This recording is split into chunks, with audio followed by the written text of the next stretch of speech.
Selamat pagi saudaraku seiman dalam Kristus. Salam sehat, sukacita untuk kita semua. Marilah kita siapkan hati dan pikiran kita untuk mendengarkan firman Tuhan. Tuhan beserta kita sekarang dan selama-lamanya. Inilah Injil Yesus Kristus menurut Lukas bab 6 ayat 12 sampai 19. Yesus memanggil ke-12 rasul.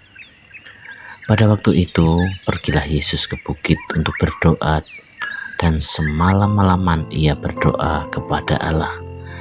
Ketika hari siang, ia memanggil murid-muridnya kepadanya, lalu memilih dari antara mereka 12 orang yang disebut rasul.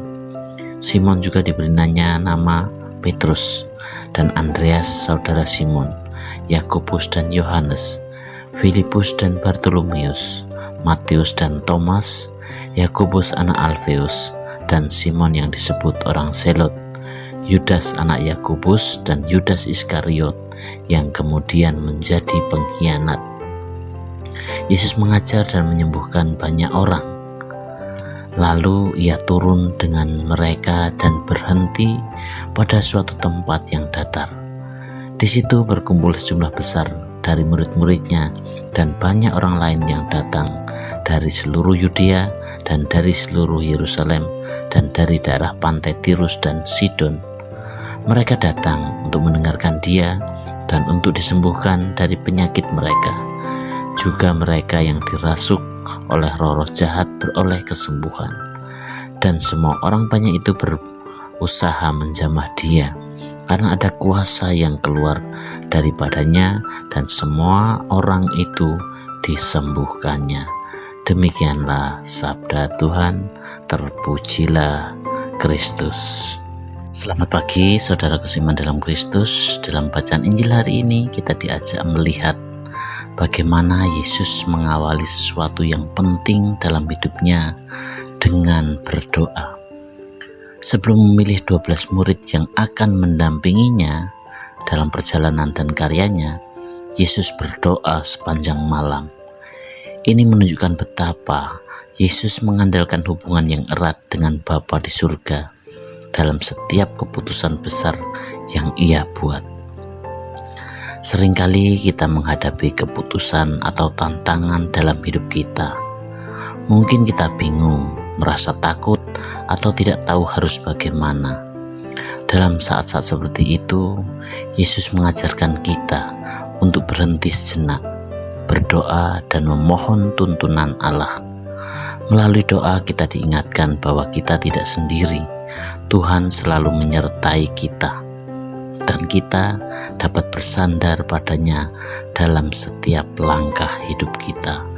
Saudaraku seiman dalam Kristus, dalam Injil Lukas 6 ayat 12-19 hari ini kita melihat bagaimana momen penting ketika Yesus memilih 12 rasul.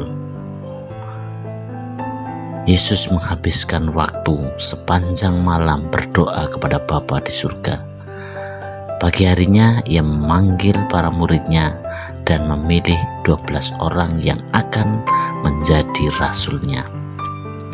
Mereka adalah orang-orang yang biasa dengan latar belakang yang berbeda-beda.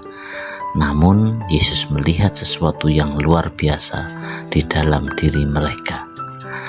Melalui firman hari ini, apa yang bisa kita pelajari? Yang pertama adalah bahwa kita diajarkan doa sebelum memutuskan hal penting. Yesus memberi contoh penting tentang berdoa sebelum membuat keputusan besar. Sebelum memilih para rasul, Yesus menghabiskan waktu dalam doa. Ini mengajarkan kita bahwa dalam setiap keputusan besar, apakah itu tentang pekerjaan, keluarga, atau hidup sehari-hari, kita perlu mencari tuntunan dari Tuhan. Dengan berdoa, kita membuka hati kita untuk menerima kehendak Tuhan dan menemukan kedamaian dalam keputusan yang kita buat. Yang kedua adalah Yesus memilih orang biasa. Ke-12 rasul bukanlah orang yang hebat menurut standar dunia.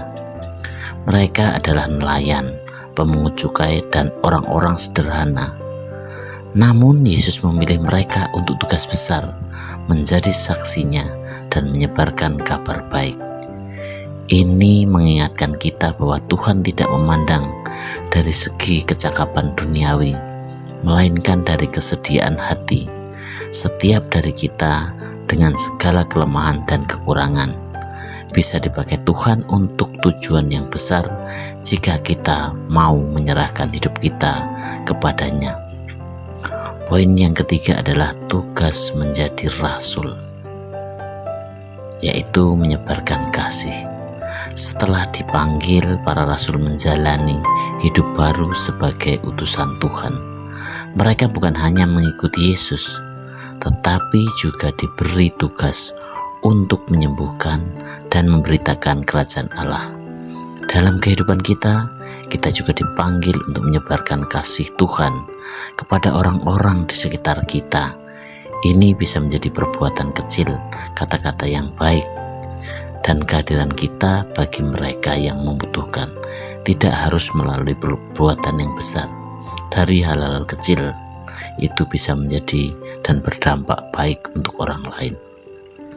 Sebagai refleksi untuk kita bersama adalah, apakah kita sudah melibatkan Tuhan dalam keputusan-keputusan besar dalam hidup kita? Apakah kita percaya bahwa meskipun kita hanyalah orang biasa, Tuhan dapat melakukan hal luar biasa melalui kita? Bagaimana kita dapat lebih baik dalam menyebarkan kasih Tuhan kepada orang lain dalam kehidupan kita sehari-hari? Semoga kita semua bisa semakin dekat dengan Tuhan melalui doa, menjadi pelayan bagi sesama, dan percaya bahwa dalam kelemahan kita Tuhan bisa berkarya dengan cara yang luar biasa. Demikianlah permohonan kita hari ini, dan marilah kita akhiri dengan doa dalam nama Bapa dan Putra dan Roh Kudus. Amin. Tuhan Yesus yang penuh kasih, kami bersyukur atas teladan-Mu yang senantiasa mengandalkan doa dalam setiap keputusan besar. Ajarilah kami untuk mencari kehendak-Mu dan percaya bahwa Engkau dapat memakai kami. Meskipun kami lemah, bimbing kami untuk menjadi saksi-Mu di dunia ini, menyebarkan kasih dan terang-Mu kepada semua orang yang kami jumpai. Amin. Dalam nama Bapa dan Putra dan Roh Kudus. Amin.